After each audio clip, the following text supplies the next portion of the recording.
Hello, welcome to the Reloading Podcast here on the Firearms Radio Network. Take time to thank Sean and everybody over at Firearms Radio Network. Also, want to take time to thank Jake and everybody, and Ryan and everybody over at Patriot Patch Company for the awesome patches. The new one, right there. But I'll show you up close and personal what it looks like. So, I was kind of saying last week, but the audio is horrible, so nobody will ever hear it, that one of the benefits of being a Patch of the Month Club member is you can reorder previous Patch of the Months if you are missing one or your lab gets a hold of one, like this. It's supposed to look like this. So, yeah, I'm going to be ordering that up. I'll be ordering that up from Jake. It's one of the benefits of that. So, Jim, what you been up to? More work in the garage, trying to get my stuff reorganized. I know. You should see how fancy these shows are going to be when I get done.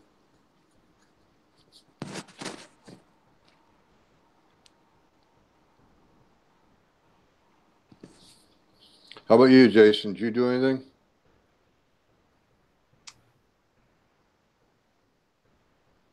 No. That's short and sweet. Of course, too, that's what you're famous for, you big rascal. Yep.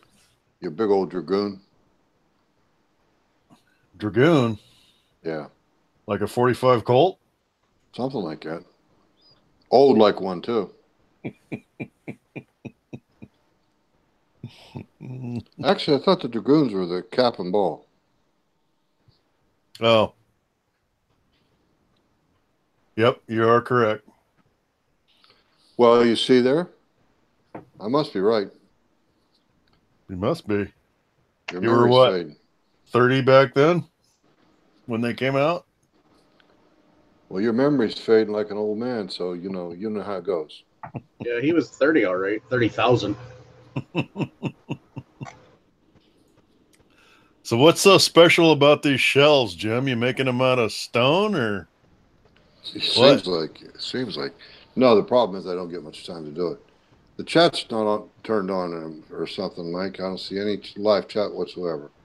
Well, they're talking crap about you in the chat, Jim, so it's probably a good thing.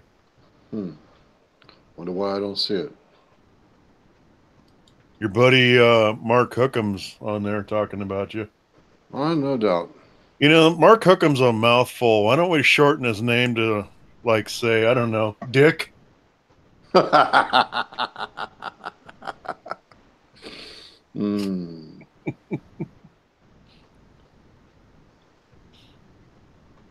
well. It was so good we had to hear it twice. Yeah. Anyway, no, what it is I'm making it so that she can adjust the shelves to suit herself. That's why it's so fancy. Oh, there it is.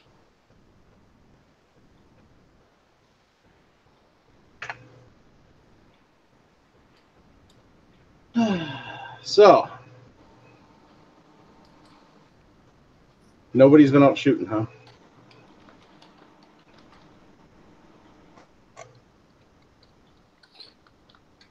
Jason, you didn't make it out over the weekend? I did not. Yeah.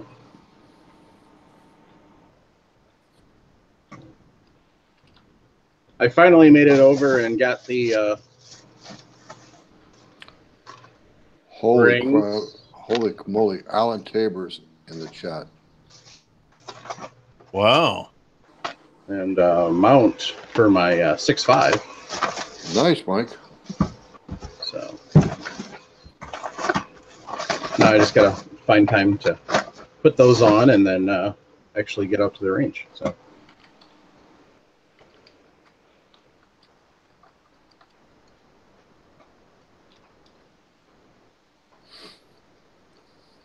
yeah. So all right. So our first question comes from reloadingpodcast@gmail.com, and it's from Kirk. He asked it a little while ago, and we just haven't gotten a chance to get to it. So, all right. Subject is the Franklin Armory Reformation straight rifling bullet and the hand loader. The straight rifling in Franklin Armory's Reformation, not a rifle, not a pistol, not a shotgun gun, and the issues it creates with bullet stability has created a lot of mostly derisive commentary since shot. It's been observed that standard .223 bullets have a high probability of tumbling due to the standard design of the bullet, with more mass to the rear than the front and the lack of stabilizing spin imparted. Franklin Armory's solution is to use the Nerf football bullet, which puts fins at the rear, thus moving the mass to the front of the bullet and the lightweight drag of the fins to the rear. Again, this has prompted a lot of derision, particularly surrounding single source availability of the bullet. But I think I might have an idea for an alternative and wanted to get your take on it. So for those of you who don't know, basically what it is Franklin Armory decided just for fun that they were going to come up with a firearm that essentially is an SBR without having to have the tax stamp. And that is the Reformation.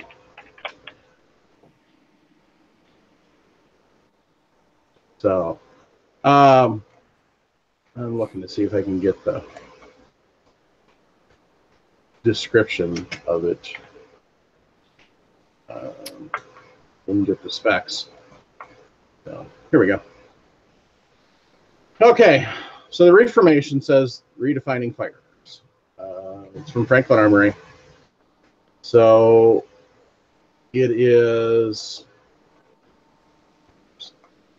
So there are 3 points.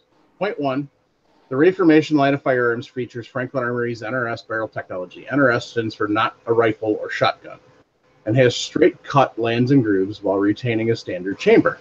Since a barrel does not impart a spin on the projectile, it does not meet the definition of rifling. Point 2, since an NRS bore has straight cut lands and grooves, the Franklin Armory has engineered fin and flare stabilized projectiles, hence the Nerf football. Stabilized projectiles and ammunition for near MOA performance. Point 3, Franklin Armory has safety tested off-the-shelf ammunition in NRS barrel and achieved 4 MOA results. So it's initially debuting in 300 Blackout, and then they're going to follow up with 5.56. It doesn't qualify for the NFA, so you don't need a tax stamp, not an SBR, not an SBS, and not an AOW. So NFA is National Firearms Act of 1934.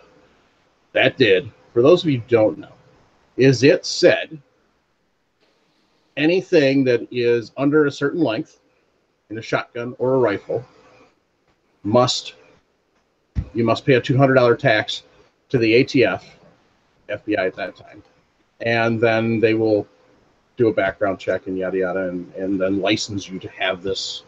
So SBR is short barreled rifle, SPS is short barreled shotgun, AOW is any other weapon. Basically what they did is they said, well, so we don't get shafted here out of our tax money, we're going to come up with another category. Now, AOW, if I remember correctly, and don't quote me on it, I believe is a lower tax on it. So, so basically what they're saying is this thing is not restricted to your standard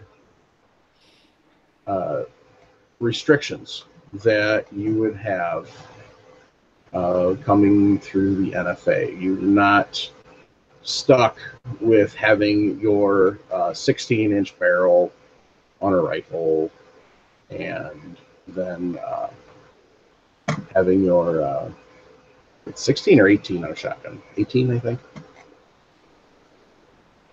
So, yeah, I don't see the specs on this thing. There we go. All right. So let's see if we can find the specs here. So basically, so the 300 Blackout comes with an 11.5-inch barrel. And then you can get different options and stuff on it. So basically, you're allowed to have a rifle with a full shoulder stock with an 11.5-inch barrel.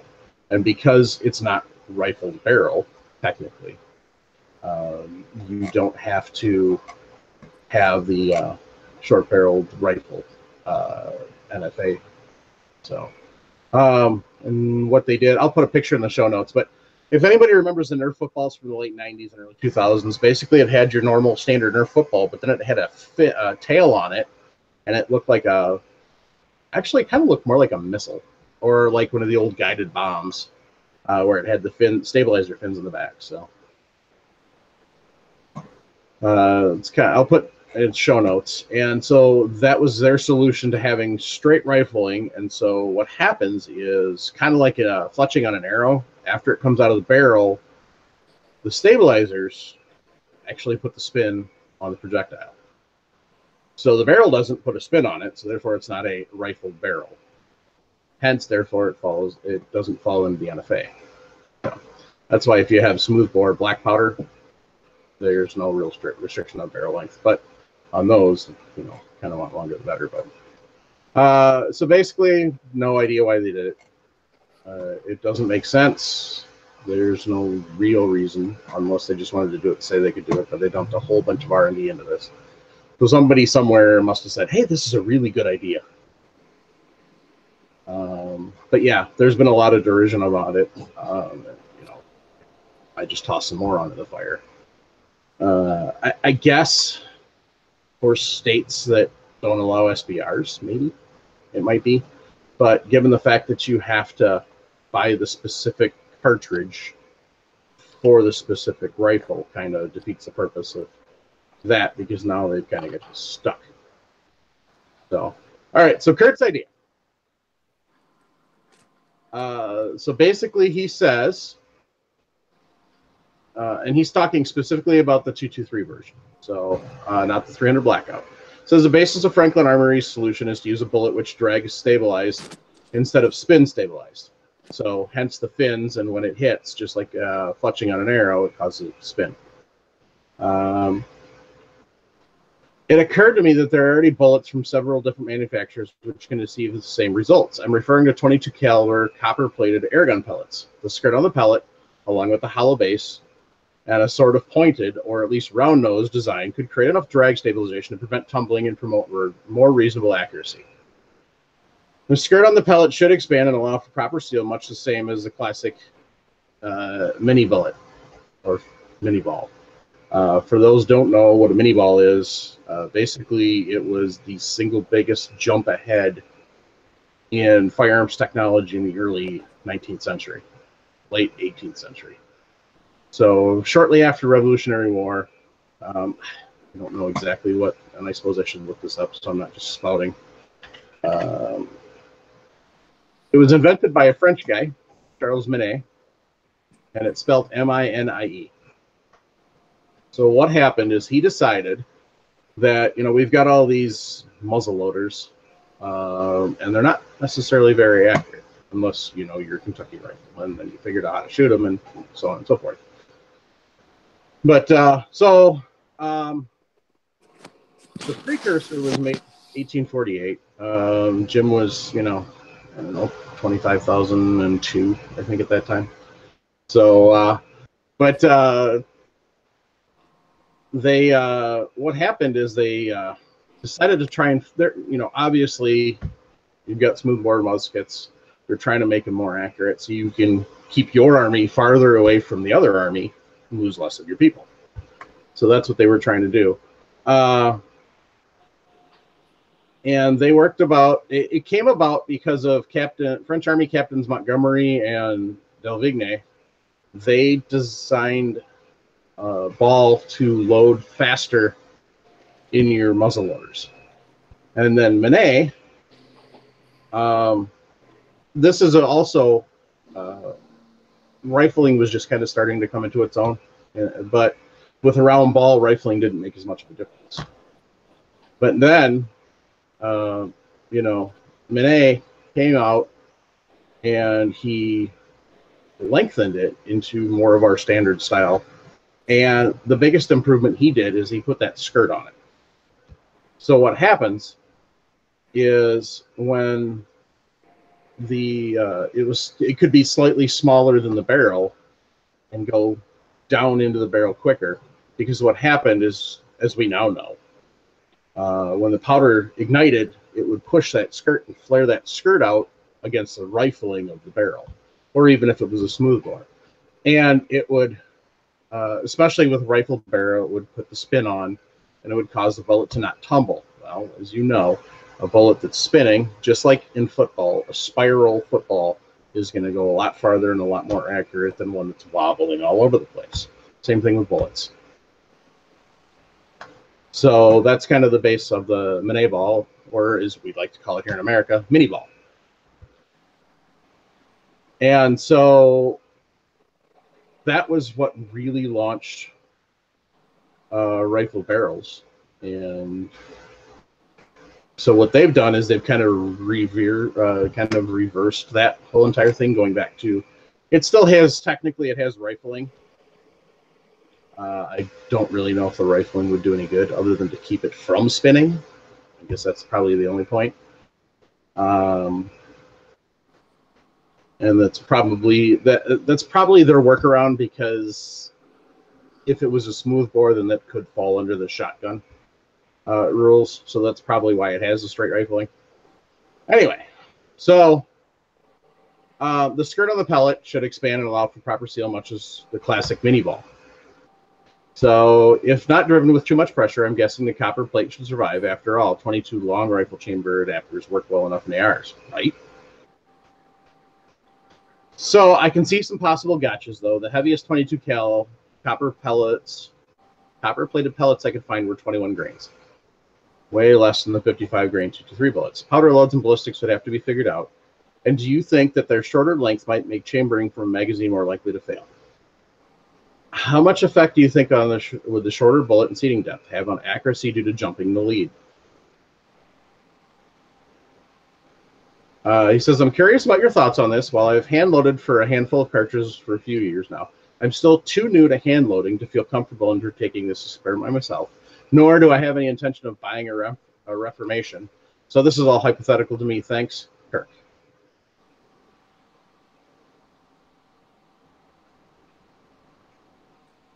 So do you guys understand what he's trying to do and why?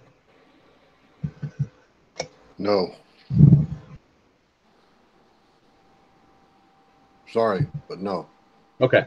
So the why is basically it falls into the old category because it can. Okay. So do you understand the premise behind, basically it's trying to take the Reformation from Franklin Armory and make it a practical, usable firearm for everybody else in the world that doesn't want to buy their specific cartridge. Well, I can understand that from an economic point of view.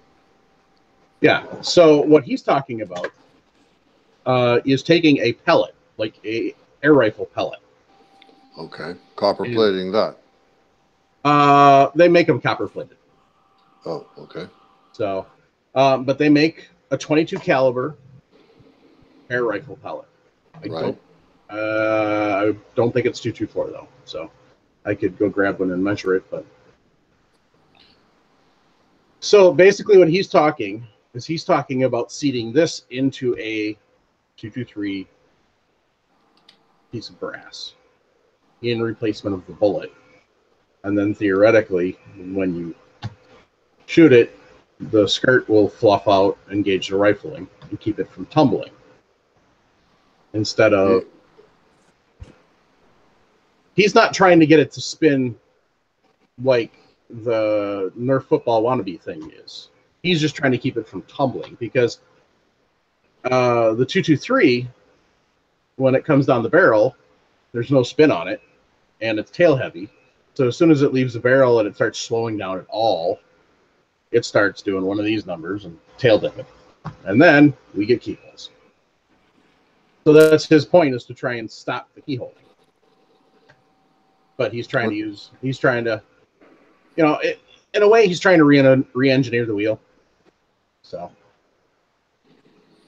Well, my My thoughts are I Googled the diameter.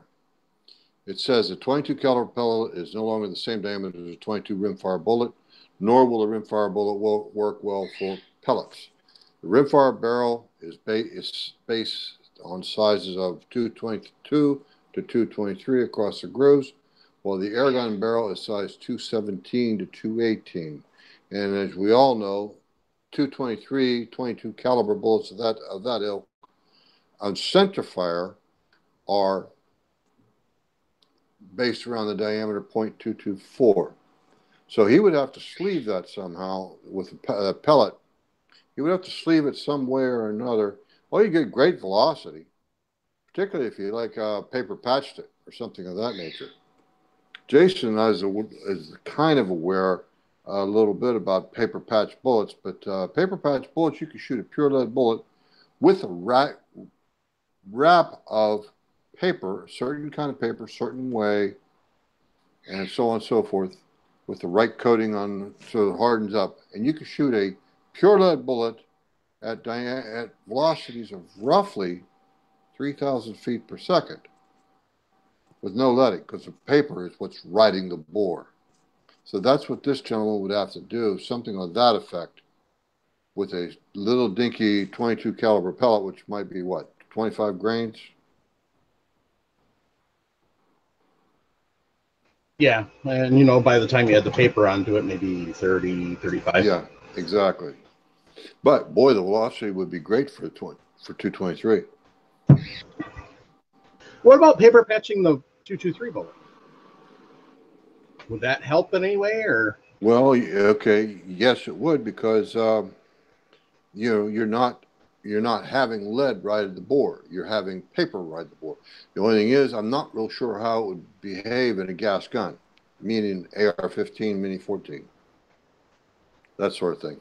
Anything that uses gas to propel the gun, not gas piston. I'm talking gas gun, and gas pistons are gas guns. So is direct impingement.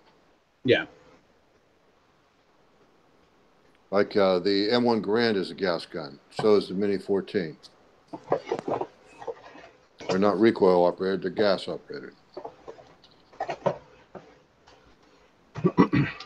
It would probably help to keep the lead out of the gas port because of the fact that the paper is there, but I can't say, I don't know enough about ballistics and interior ballistics to say whether or not that paper would actually cause a clog in the gas port.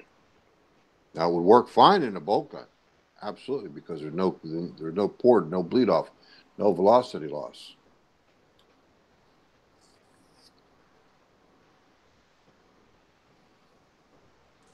Jason, what's your thoughts?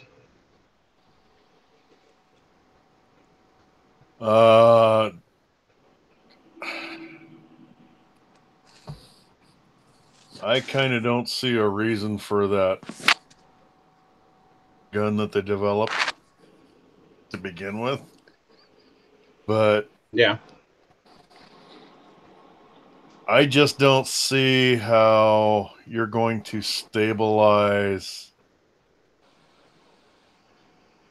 a bullet that fits properly in that barrel unless you buy the lawn dart deal that they manufacture specifically for that.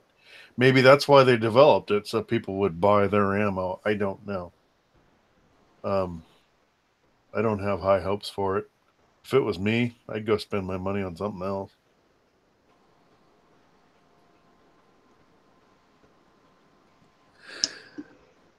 Whoops, there goes another sponsor for the Reloading Podcast. So a tack stamp is $200 if you can get one for a short barreled rifle. Or no, actually you said what? No, he's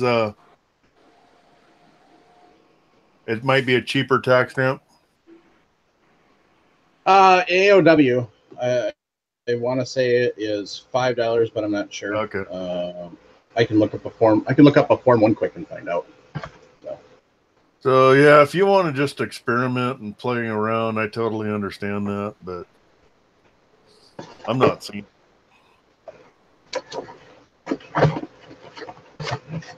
Yeah, I don't really get the point behind it.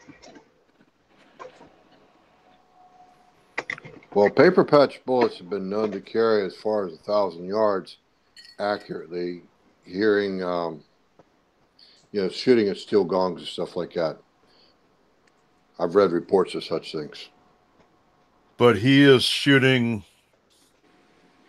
a slug through darn near a smoothbore, Jim. The rifling is grooved straight. It does not spin. Right. Won't stabilize. So I'm just thinking, why bother? Well, I quite agree. I'm just saying with the problems I could see. I agree with you, Jason. I don't see any point to it.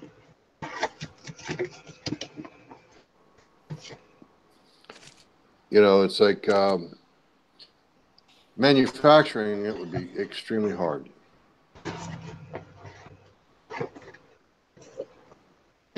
So Dick says, why bother? Buy an AR pistol and be done with it. Thanks, Dick.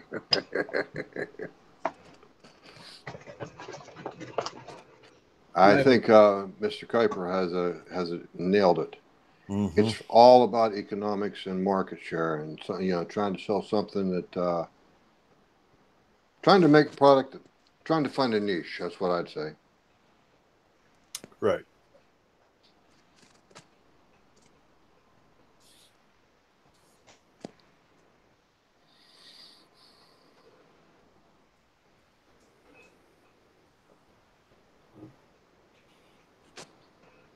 I'm still looking for that. So Kyle Martin says close range, it might be fine. That is very true, Kyle. So is my pistol. But I still don't understand a reason for it. And I can fire my pistol pretty quickly. And I can fire it accurately out to 100 yards. So I'm still not following the need. But if there's a want involved, then I can't argue with that. Yep. I beg to differ with you on that statement about your pistol, Jason. Why is that? You and I both know those guns can carry clear out to 800 yards. I've got video evidence to prove it. Oh, absolutely. I was just saying accurately. Oh, Jason couldn't shoot more than 100 yards accurately. Accurately. Okay, I'll go along with that. Let's define accurately, Jim. Here we go. Who can pee farther? And you in your case, 55-gallon barrel at 7 yards. If you can hit that, that's accurate. I can hit the side of my barn from the inside too. What? 2 feet? That's accurate for you. That's what your wife told me anyway. Oh, Jimmy. Tough crowd. So I found out it's really hard to put one of these stupid powder dispensers back in the box when you didn't take it out of the box in the first place.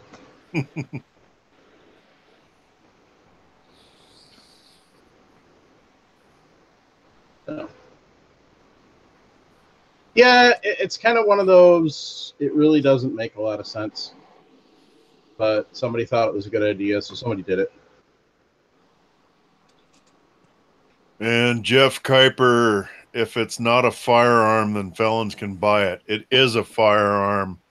It's a short-barreled non-rifle that you don't need a $200 tax stamp. That's all, Jeff. I would bet I agree. I would bet the 4483 is still required. Yeah, you still need the 4473. Excuse me. So yeah, that's not an issue. It's not a way to get around the law. So not like you can make a. But as far as that goes, yeah, it still requires the background check to purchase under the Brady. So Yeah, I don't know. Kind of seems like a solution in search of a problem. So, our second question comes from MD. He says, reloading shortened 38 special brass. My friend's dad passed away and left me a few guns and reloading stuff. One of the things he left in his shop were 5-gallon buckets of brand new 38 special brass. It appears to have never been fired, but they've all been shortened to right at 0.75 inches. Can I reload these using a very light 38 special load? I'd like to shoot them out of an SW Model 10 and a lever rifle in 357. Is it safe? Thanks.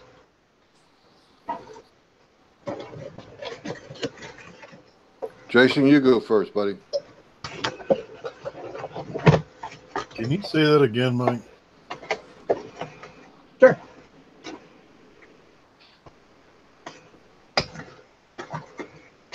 All right, so my friend's dad passed away and left me a few guns and reloading stuff. One of the things he left in his shop were 5-gallon buckets of brand new 38 special brass.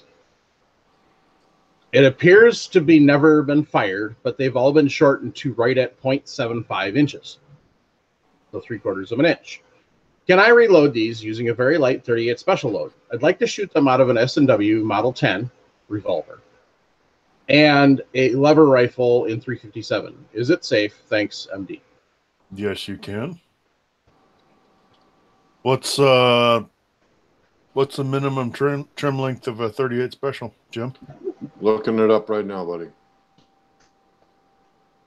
38 special Wikipedia. The trim length should be 1.149. 155. Yeah, that's pretty short. What the guy was trying to do was I would bet anything what they're trying to do is make 38 S&W brass.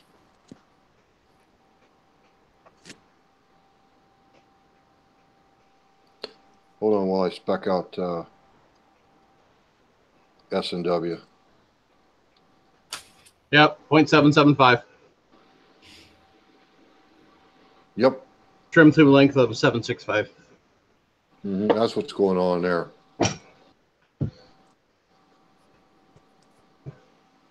So yeah, it's not even supposed to be 38 special brass. It's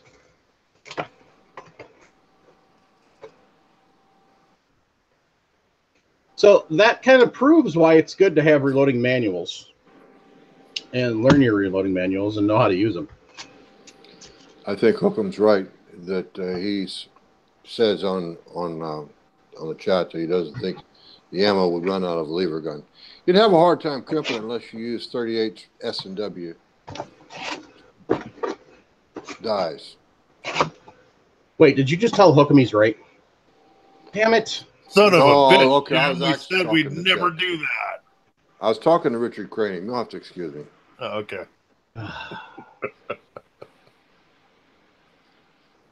Saved by the wit. Okay, good. All right. Success, Jason. It's in the box. Woo. You know, I think that's going to cost too much to ship to California, Jason. Well, look at you go, getting it in the box. I don't think we're going to have. It's going to cost too much to ship it to California. I understand. Have to hold off on that. All right.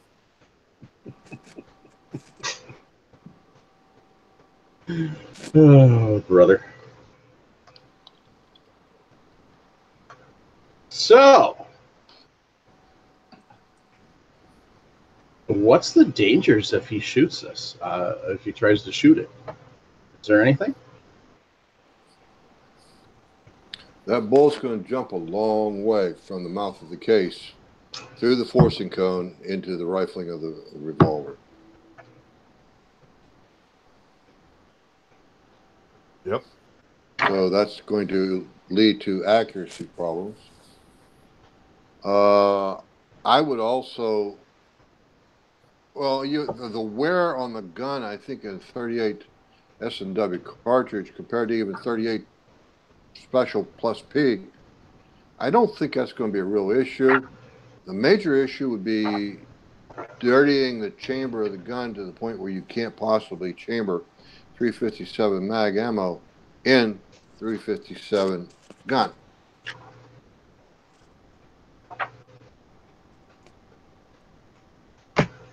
You know, you're talking at least quarter inch, if not 3.5 inch shorter than a regular standard 357 mag ammo. So you're going to have all kinds of exposed chamber with that bullet flopping around in there and lead flying around and burned and unburned powder and all that mess. The black residue between the mouth of the case and the shoulder where the 357 case ends inside of the revolver's chamber, or the lever gun chamber for that matter. And on this case, I'm going to have to, again, I'll get it right this time. Hookham, I think you're wrong about shooting the ammunition out of a lever gun. I'm pretty sure it could be single shot. Single load, if you want to call it that. Yeah, you could definitely single feed it. I think there would be too many issues if you're trying to run it through the tube mag and have it picked up. I don't think it'll. Agreed. Yeah, I don't think it'll feed right. You probably get some hefty Fs. Well, you know what? Let the guy try it and see what happens, and have him report back to us. Results, positive or negative.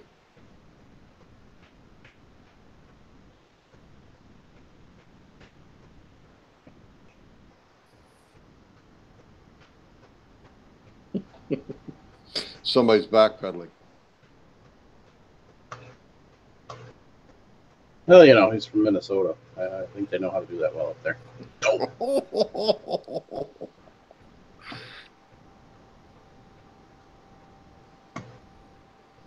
All right. So,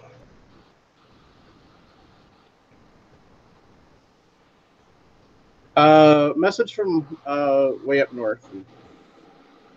So this was a couple weeks old. I haven't got a chance to mention it. So it says, Mike, first of all, you handled the review excellently. First of all, again, great knowledge from the podcast every week. Since dealing with health issues, the camaraderie has been very uplifting and appreciated. By the way, not to take you down, but any temperatures in my part of Alaska have been in the mid-50s last couple of weeks. This was beginning of April. As always, thank you for all the time and effort you put into this. Had an off day yesterday, so missed the live cast, but caught it today on YouTube. I truly appreciate all you guys do. Russ.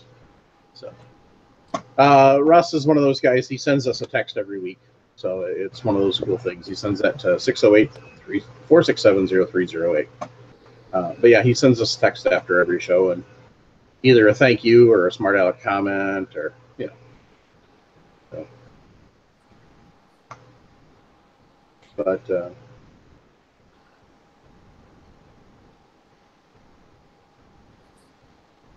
so the Patreon Facebook group is up, and we have a few Patreon members. So I've mentioned that.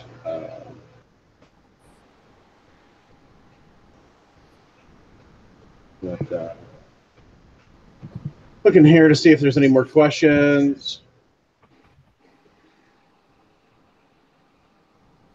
Well, as I understand it, Mike, you said basically in the Patreon group, we don't really have any rules.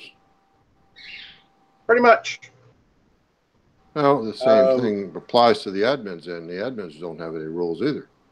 We could speak it. Exactly. The only rule is no selling. That's it. Right. Otherwise, anything else goes. Now, what I'm trying to say is that when somebody wants to get a little rowdy, all we have to do is pretend we don't see them, ignore them. No, we just do what I did to Mark, get rowdy back. So here's another comment that we got from John, who is Patreon. He says, I thought Jason and Jim did very well by themselves the other week. Thank you for that. And yes, you guys did do very well. Thank you.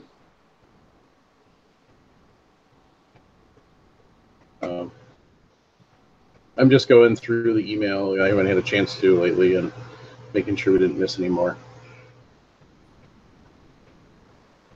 While you're doing that, I wanted to tell you, if I can figure out how to get my microphone to work with my computer I want to be told or taught or educated, shown how to start to chat on Hangouts so that we can record, because I just realized lately that YouTube is doing all the recording, and this way we have at least the raw podcast. Right. I still got to get that figured out, why I can't get my microphone to work on my webcam. Maybe we could do some troubleshooting on that. Kick it. Always. The other day I was ready to take my 40 to it because my bandwidth issue. You still got bandwidth issues? I'm actually talking to you through my cell phone, using it as a mobile hotspot plugged into the wall. Good grief. Dang. But it works. You ever think about moving anywhere near civilization?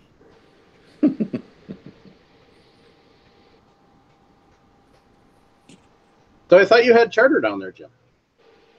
No, I don't have charter. I have Windstream. Oh. It's not charter, it's tartar.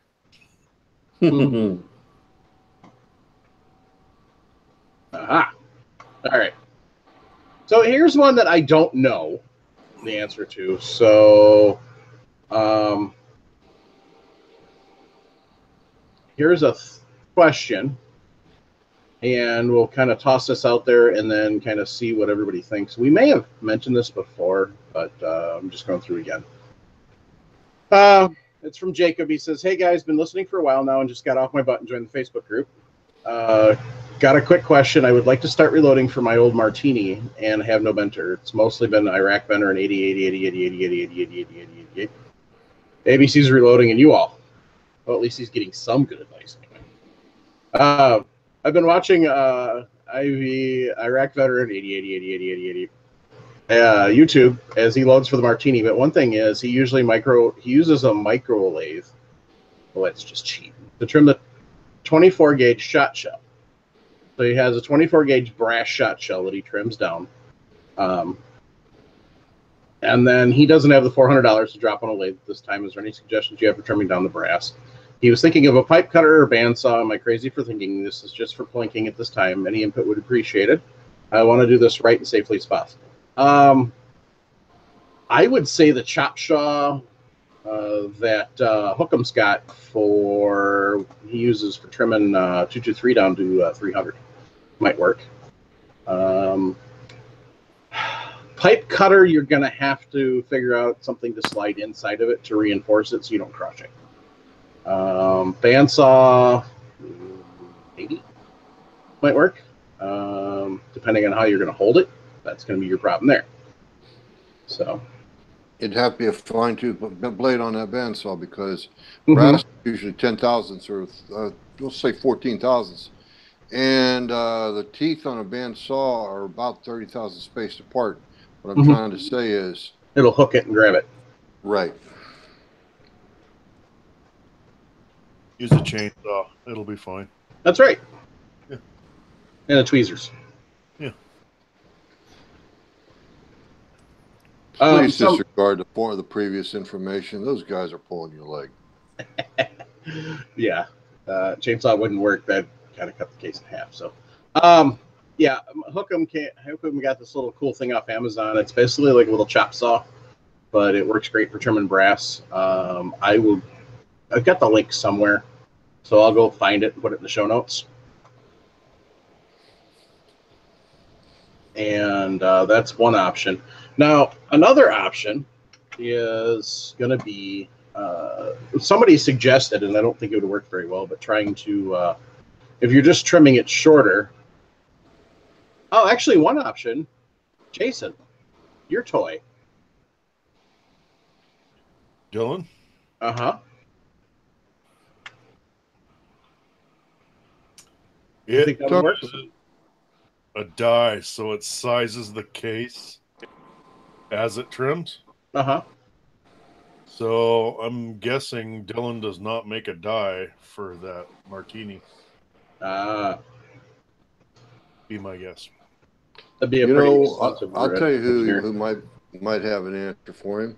That would be Little Crow Gunworks with the world's finest trimmer. Oh, that's true. Yeah, that might work. I don't know what the bore diameter of the 24 caliber is, but I know that he's just using standard end mills. So you'd probably have to have a 3/4 inch end mill, but Little Crow Gunworks could probably do something about that. I think that's actually their name or their link is littlecrowgunworks.com, I think. If not, just Google it. It's out there.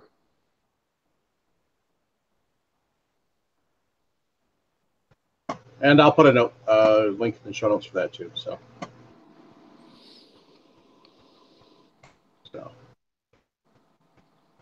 I'm just making a note to myself here. That way I remember.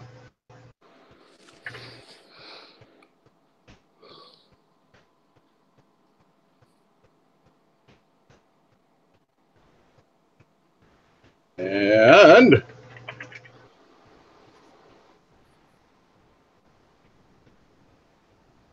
yeah, definitely I can see Little Crow Gunworks possibly doing something. I don't know if they've got a body of one that big or not, but you never know. Well, he has a tooling, I'm sure, that could actually cut that on the inner race of the bearing. And then just, I'm sure it wouldn't be hard to do. It just you might have to pay double what a standard WFT costs you just because it's customized work. But the point is, I think he can do it.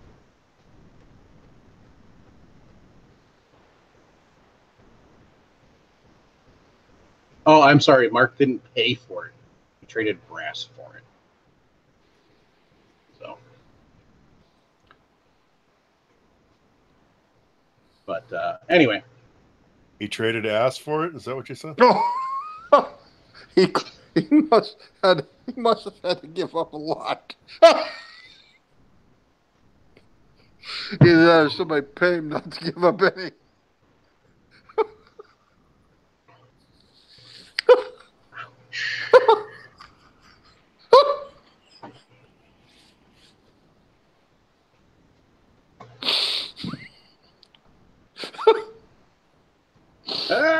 let's get a leave Mark. I'm going to pay for that. Yep.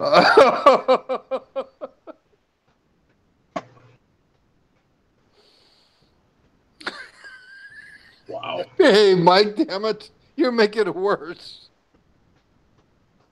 How am I making it worse? There's no making that worse.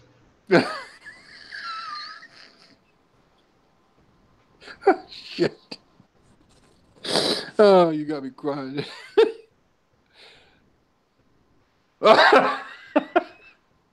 Oh.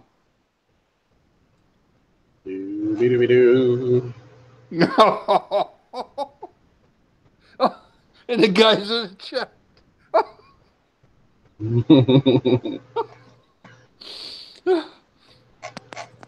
It's iced tea, guys. I swear to God, it is. Even Jason's crying.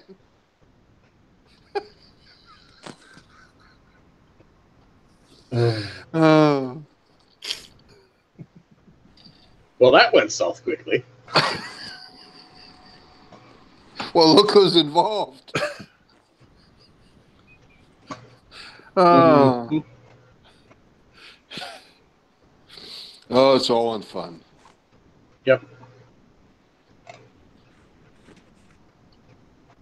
So Eric says AOW is $5. That sounds correct. So yeah.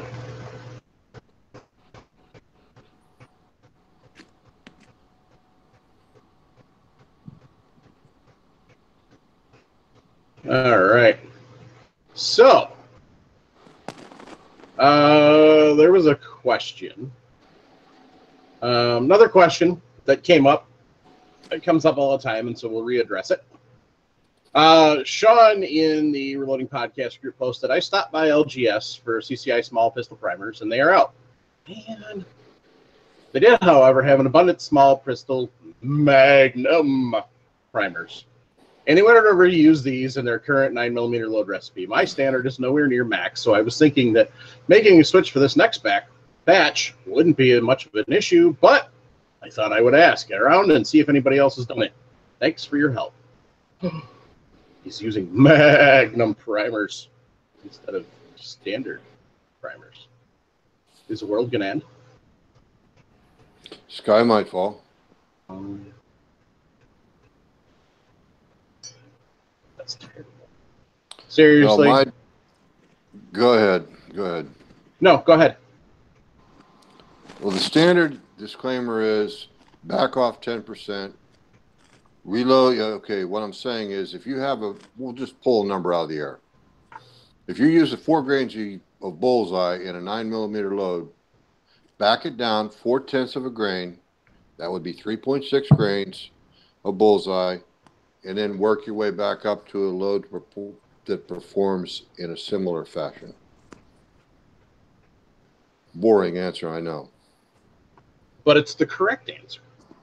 Right, and that's what we try to do. It's the Right. correct answer. That's why because of quality information like that, is why we have associates like Robin Sharpless that hang out with us frequently. Yep. Yeah, that's why people come to us for questions, and because they know, we're going to give some fun answers every once in a while, but we're also going to give the serious answer. The whole Jeremy and I did a show on Magnum primers versus standard primers and rifles once, and rifles you've got a lot more room to play with, so it's not going to be as much pressure impact as it would be in a pistol. So some of it's going to depend on the powder you're using and how much pressure you're generating. But follow the rules, and you should be fine. Start at your low end and work your way back up.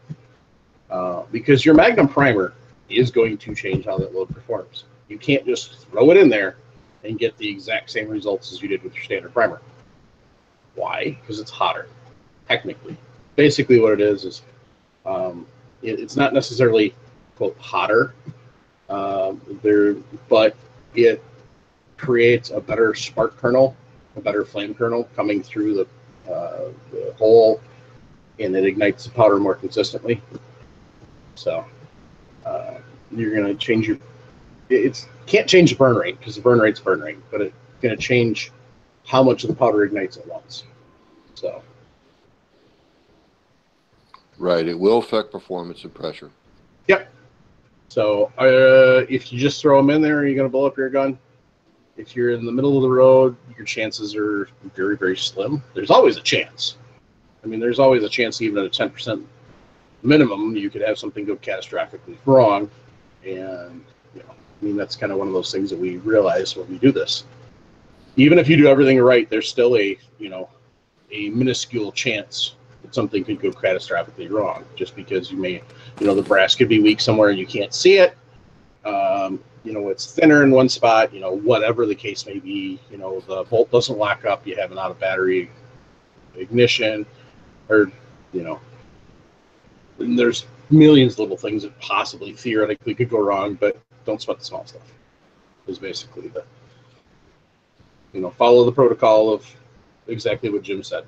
Start at 10% down and work your way back up looking for pressure signs. If you're not sure what pressure signs are, let us know, and we can get you some pictures and talk some stuff. So always, if you want to post pictures of cartridges in either the Reloading Podcast group or the page, we're more than willing to take a look and help you out with that. That's what we're here for.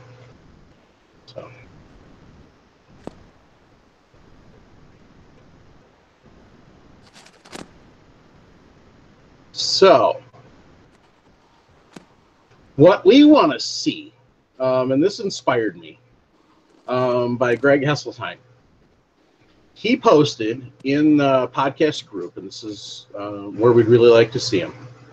He posted of an older style RCBS priming system. They've since replaced it with something smaller, quicker, and easier to use. But what we want to see is pictures of your old reloading equipment. This one he got from, he got it 35 years ago. Doesn't say where he got it, so he might have picked it at a garage sale or something. But, it's a nice older piece of equipment that still works perfectly fine. So that's what we want to see, is we want to see you guys post, and gals post, in the podcast group, pictures of your older reloading equipment. because it's fun to see how much stuff's changed and how much of it's gone from, good quality to better quality, and how much of it's gone the other direction. So,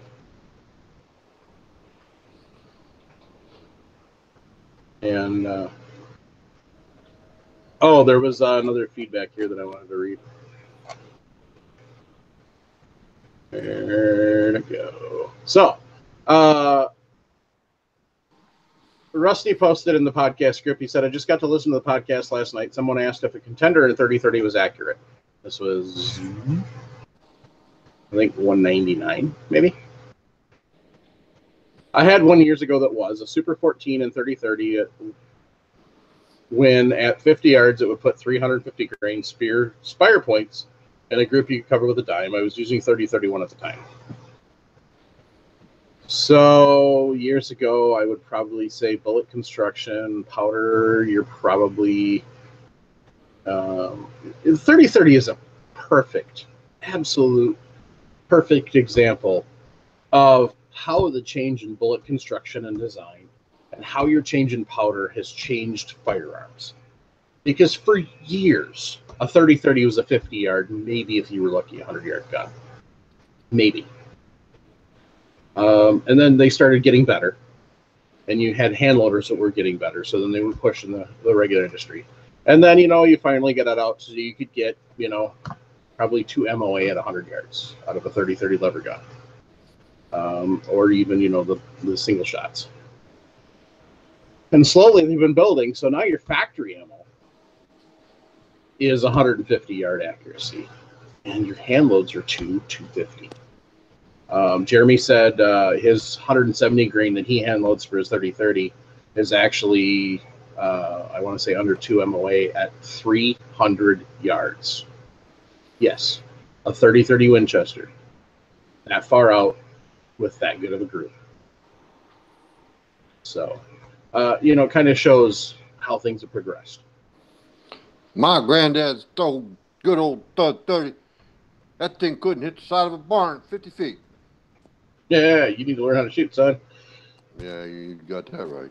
And that's the thing you're going to find is most of the time when somebody comes up to you and they says, well, I can't hit, blah, blah, blah, blah, blah, this, blah, blah, blah. They forgot the first word, the letter I. Yep. Probably 75% of the time you're going to encounter somebody that says that something can't shoot well. It's them. So, especially with handguns. Handguns are so susceptible to operator error in accuracy. Rifles, especially if you've got them on a bench, you're limiting. Especially if you've got them in some of the rests, you're limiting. But more than likely, it's operator error. So. Then we had a conversation about trimmers, what everybody prefers. There was a couple different options in there. And so that was a good conversation that went on for a bit. So. And then, let's see here.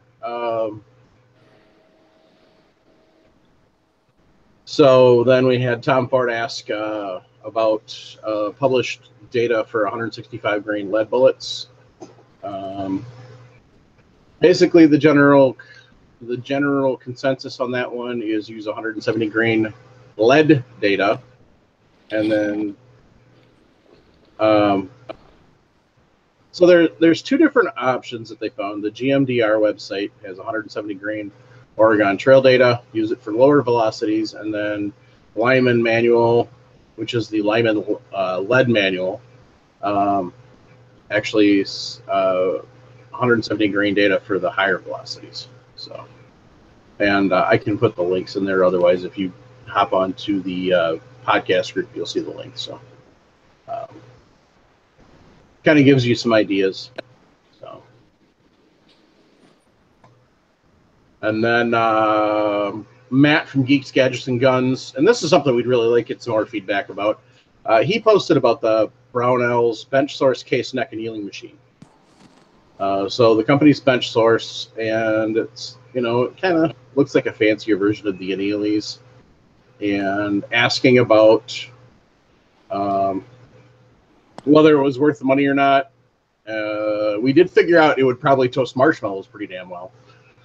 So, and then there was a slight side conversation about, your quality of marshmallows and, whether you want them light brown or decent or black and gooey and, So, but the more important thing was we were talking about annealers, and that's one of those things that you kind of really need to use to find out. So, whether it's actually worth it or not. Did get some good feedback on that, but if anybody else has used those, pop in and put some comments. So, what's the cost on that annealer, Mike? Oh, I don't remember. Let me see here.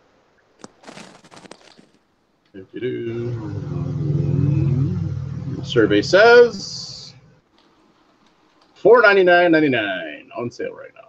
Wow. Why doesn't Matt just make his own? He's a geek. Why doesn't he just make one? Because Matt is one of those people that would rather do other things than make stuff sometimes.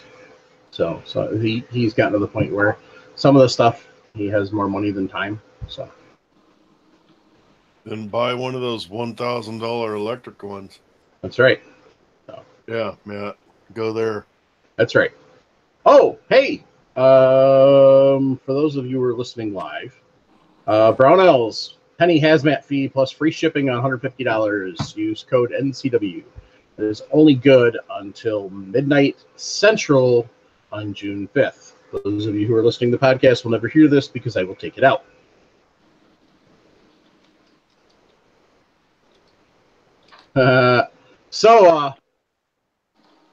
Josh Costner wants to know about can anybody explain the paperclip method when checking case head separation? Jim?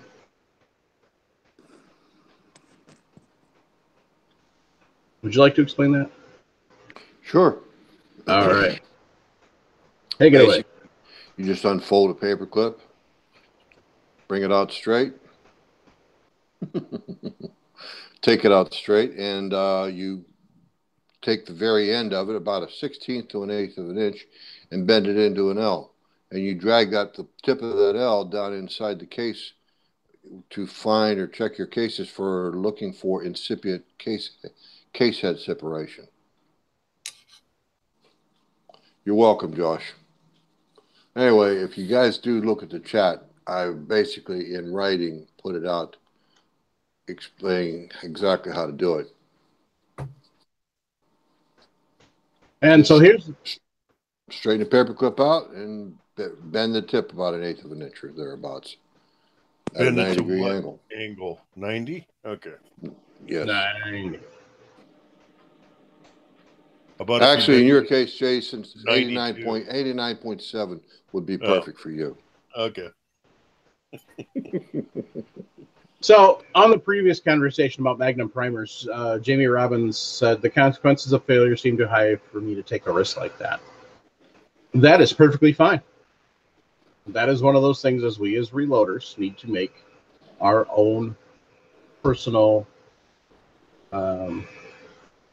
decision. So, on what's acceptable risk and what's not. So, Aaron said if Magnum primer burns more powder right off the rip, and there isn't that much powder in a 9mm round anyway, that sounds pretty scary to me. So, it's one of those. It depends on how hot you're loading it. If you've got a over pressure load to begin with, yeah, it's going to cause problems. If you're near max, may it get you to max? Probably. If you're in the middle to lower, is it going to cause you pressure issues? More than likely, probably not. In order to get some serious pressure issues, you probably have to be running a really, really slow burning powder to be able to cases in ammunition like 38 Super, which is known to run hot to begin with. Right. That's the thing, guys. This is all subjective. You probably notice we use the disclaimer or the caveat, the word probably. On a minimum load, you probably aren't going to have any issues. On a maximum load, probably aren't going to have issues. But you're going to get higher pressure. You start running overloads, you probably will. And there's that disclaimer again. Probably. You probably will have issues. Yep. And that's the key is, well, you know, like Jamie said, he's not willing to run that risk. That's perfectly fine. You need to decide what your point is. And some people never load over minimum, ever. Mm-hmm. They will load the very minimum charge, and that's it. They never load anything over. Whatever the accuracy is, that's the accuracy they deal with, because that's all they're willing to do. That's perfectly fine. Then there's some people out there that are always pushing the limits or beyond. That's their choice. I don't necessarily want to be shooting next to those people at that point in time, depending on how far they're pushing it. But, you know, that's their personal choice, as long as they're not endangering others. Got another good question in the chat if you want to look at it. What about Mark adjusting his sights because he keeps shooting low to the left? Actually, it was Aaron Baldwin's question. Yeah. Can you explain what a plus P or a plus P plus round is? Essentially, yeah. Go ahead. Exactly. Mike said it. It's exactly what it is, overloads. A plus P plus was a 38 special plus P, loaded a little harder than plus P, but not up to 357 pressure. Very good, Mark. That's exactly the right answer. It's over semi specs. Yeah, and plus P plus is just made up. That much harder. I think the only two factory rounds ever made in plus P plus was 9mm and 350 and 38 special. I'm not sure. So some of it depends on your firearm you're using too. If it's a blowback design, the chances of you blowing up your gun are minimized. If you don't believe me, since we were talking about Matt from Geeks Gadgets and Gun, pop over to his YouTube channel, LFD Research, and see what they did to a High Point C9. I'm not going to tell you what they did, but you need to look. And let's just say it does involve some overpressure. And you'll be amazed. I know that I stuffed a 357 Magnum case, packed it full of powder, then put a 200-grain bullet over top of it. Depends on the powder. Well, let's just say I couldn't get any more powder in the case, packed it down, put more in, packed it down, and then put my 200-grain bullet over top of that. Fired it out of a 357 Magnum Contender, and I still have the Contender. But like I said, it depends on the powder. Because if you did it with this, not going to have any problems. At that time, that powder hadn't been invented yet. If you did it with this, yes, there wasn't that either. You're going to have problems. So, difference Trail Boss is a extruded powder. It's very bulky. Tight Group, however, is a ball powder, and it is not very bulky. So basically, in a 9mm case, you're supposed to use 4.8 grains of powder. Okay, 38 special is 3.8. However, with Tight Group, you could easily put a 357 Magnum charge in there, which is 7.5 grains. That is not going to be used there. I would be willing to bet you could triple your max charge with that powder. Yeah, definitely. Which I think you should do. Go ahead and try it. Yeah. Are you going to send me a 357 to do it with? No, you can use Jim's. Jim, send it. Okay. Give me the money to buy the new one first. Okay.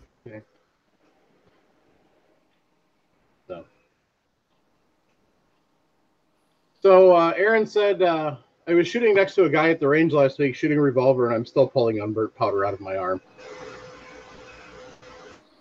How the hell close were you to this guy?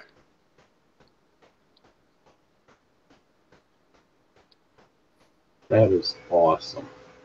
Not that. That's crappy what happened to Aaron.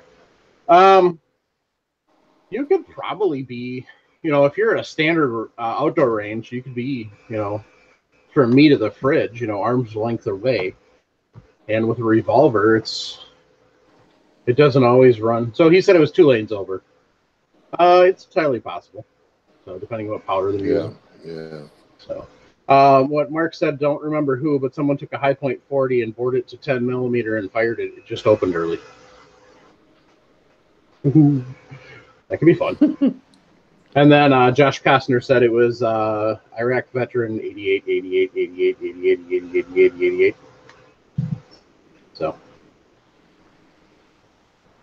he's got some fun videos too. He burns down an AR-15. He burns down an AK-47. And what I mean by burn down is he just keeps feeding mags into it until it literally burns down. Pretty cool. Yeah. He cooked bacon on a can. Can being a suppressor. Yep. So. Alrighty, folks. So thank everybody for tuning in. Appreciate everybody who sends us questions, emails, comments, either via reloadingpodcast@gmail.com or 608-467-0308. Jimmy wants to know, are there any general tips for loading short barrel compact pistols? Bullet weight, charge, what generally works well? The biggest issue you're going to run into with short barrels or compact pistols is unburnt powder going out the barrel. And unfortunately, there's not a lot you can do about it because you're still trying to get performance out of it, and you're limited in how light you can go, especially in the compact pistols, because you have to have enough charge to cycle the action. Right. If you're doing something like a 380, you're going to have to use a fast powder and try to use a mid-range at least bullet, mid-range weight. And a 380 has bullet weight from, I believe, 90 grain to 115, maybe 125. So, try to use a mid-range weight in your bullet, Jamie, and use a fast powder like Bullseye or Tight Group. But remember what we said about being careful with your loads.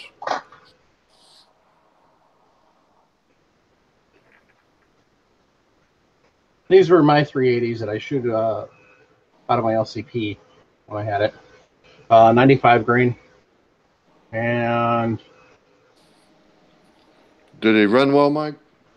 Yeah, very well. Very accurate, actually. Amazingly enough. They're polymer coated. I don't remember the powder I ran, though. That's the problem. I can't remember the powder off the top of my head. I'll remember eventually, so. He said he's working on a Kimber Ultra Carry 2 with a 45. Yep. So, yeah. Well, in that case, Jamie, go for the 200 grain bullets. Try some of those, and again, use. You could go clear up to Unique as far as going with the slower powder. Yeah.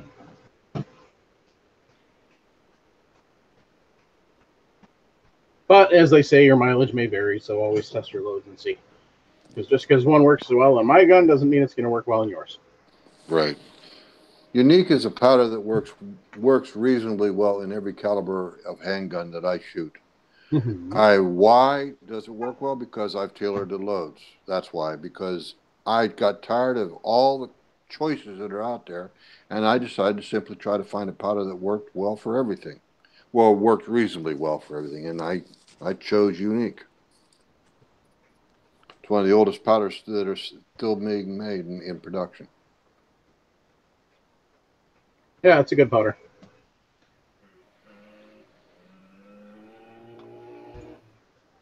Who's got a cow? It's a motorcycle. Oh, okay. Sound like a cow.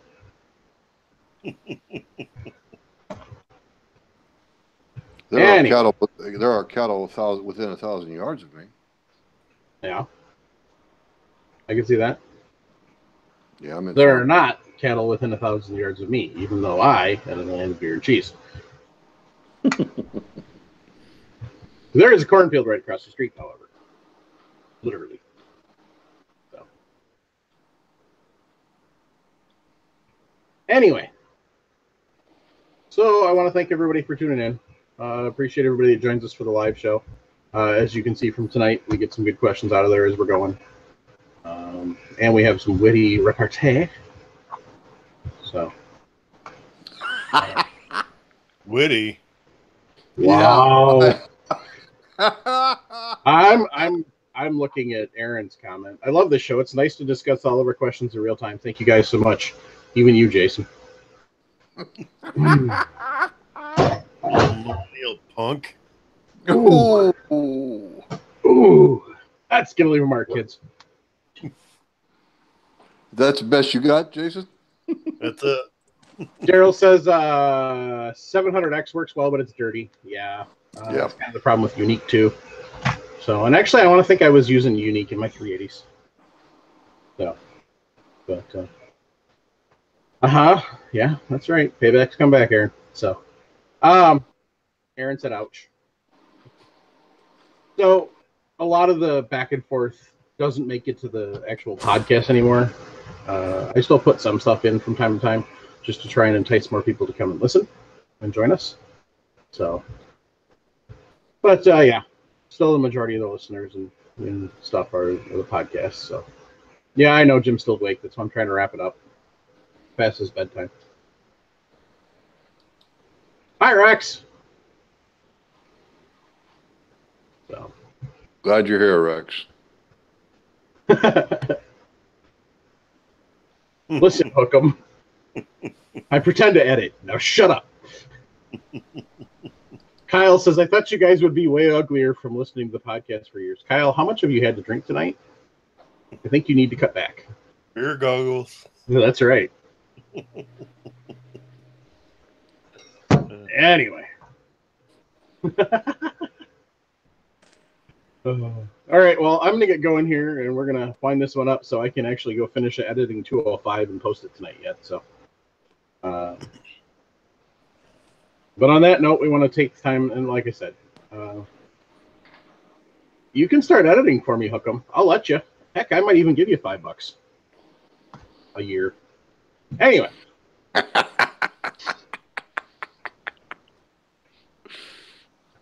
Oh, Little League's always fun. Rex has rejoined us. He's been off for the last few weeks with Little League, so you know how that goes. But, that's awesome. We love everybody. Yeah, you and Jim both. Sure, Kyle. Why does Mark want you to call him Mike? I don't know. I wouldn't want to attach such a marvelous, wonderful name to such a. I'm gonna stop there. That's just weird. I think it's some sort of sexual desire. Mike Hookem? That don't work. That don't work good at all. I think instead of cross-dressing, he's name dressing. I don't know. Mm-hmm. Well, you know, the air up in the Twin Cities is kind of funny, so. I think Jamie just nailed it. We figured out what Jim and Kyle are both drinking. Long Island iced teas. I am drinking Jameson and Squirt. Shouldn't mix your Jameson. 1 part Jameson to 3 part Squirt. It's pretty good. So. But yeah, I usually drink it straight up. Attaboy. But the amount of Jameson I desired to drink during the show would have looked pretty odd if I was just sitting here doing shots. And I decided I didn't want one. We like shooting 171, so. And you were getting lower and lower in the camera. Where the hell did Mike go? Laying on the floor. All you hear is the empty bottle rolling across the garage floor? Yep. Yes, they do. They do lots of funny stuff in Minnesota.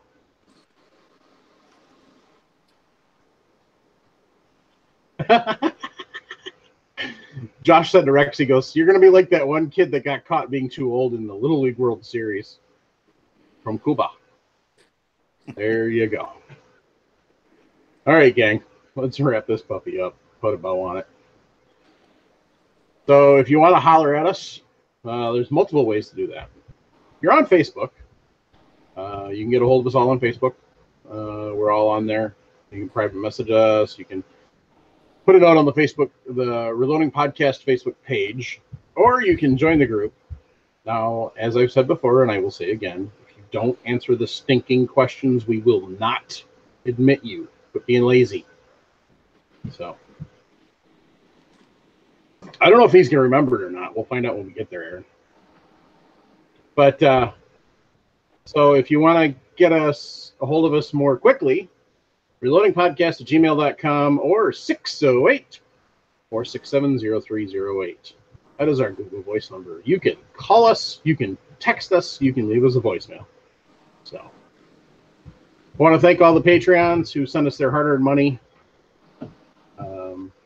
And just appreciate everybody that helps us out, helps us give us feedback on what's going on with the show, whether it's sounding good or not. I apologize again for episode 204. Unfortunately, it was just one of those horrible things where I didn't really have a choice, but I had to keep an eye on the puppy. So it just kind of the way things fell. So I tried to get Ollie out of the episode as much as possible, but he's still in there a bit. So, but anyway, so I don't know what I'm going to say next. I'm having a senior moment. Jim, what's it like to constantly have senior moments? What do you mean? Exactly. All right, folks. But on that note, make sure you keep your brass shiny. And keep your powder dry. And squeeze. Don't yank that trigger. Squeeze it. You got to squeeze it, Sonny. It's not a grapefruit.